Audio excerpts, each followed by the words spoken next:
Yeah, well, I think maybe God brought us here. It was a surprise to end up here. I grew up in Haddington.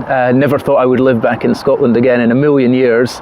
But really, those changes that come with having a child and the changes that allowed us to work from home with COVID, and we're back here, surrounded by family in what's probably one of the nicest counties in the UK, I would say. And Liz Stenhouse was saying that you were one of a number of people who have just recently professed their faith at church. Mm-hmm. Do you want to say something about what prompted that? Something of the background that got you started thinking about that? Yeah, well, as an adult, I've lived, I think, in 14 different places and always moved around, and always in the back of my mind thought that when, my family and I settle somewhere, then it would be good to start going to church and become part of a church family. I see how much my mum and dad now get out of, being members of a church and everything that comes with that. And I think a big driver for me as well was my children and wanting them to know about God, wanting them to be able to pray, which is something that was important to me in really difficult times in my life. And we've just had an incredibly warm welcome in Aberlady Gullane, which is a lovely community as a church. And your first point of contact with you and your daughter, you were telling me earlier? Yeah, that was through there are 3 crafting events that take place, and we went in Easter 2024 to the crafting event up at Gullane Church Centre, where they were decorating biscuits and making fluffy chicks, and then having a feast of cakes and sandwiches and a little bit of the Easter story and some hymns as well. And that sort of was our doorway really into, along with lots of other families who were there for the first time, into sort of the church family. And then we attended some services. Flora went along to Jam Club, which is the children's Sunday club at Gullane, and we've been going and been really enjoying it ever since.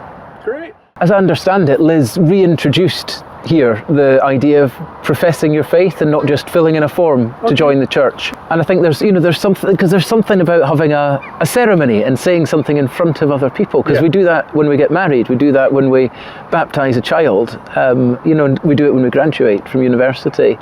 And I think the reintroduction of that, which I think hadn't been done maybe for 30 or 40 years here, as a way of saying, here's who I am, here's what I believe, and I believe what you believe, and I'm joining this church family, and then everybody comes up and welcomes you and shakes your hand.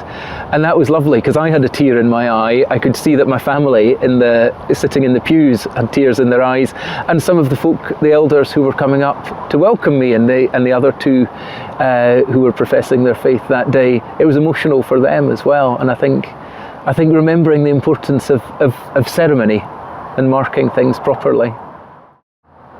Douglas, you worked overseas, you and your wife, for a number of years, and we were chatting earlier about the beauty and the profundity of cross-cultural experiences. How do you see that touch Christianity?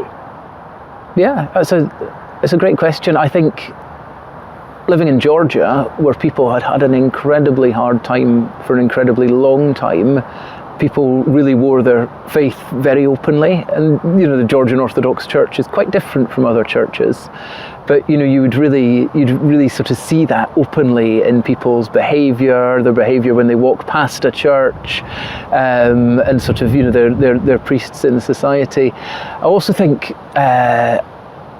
living overseas and having friendships with lots of people of different cultures, I think different people are open about their faith in different ways, and I think as Brits, we don't talk about religion or politics. Our politicians don't talk about God. Tony Blair was famously advised not to, we don't do God. But I wonder if that'll be different for a coming generation who feel less constrained when they talk about what they believe and about their feelings. I hope that will be different for my children's generation, because it can be. And Douglas, we're just at the turn of the year, 2026. How are you feeling about it as you look ahead?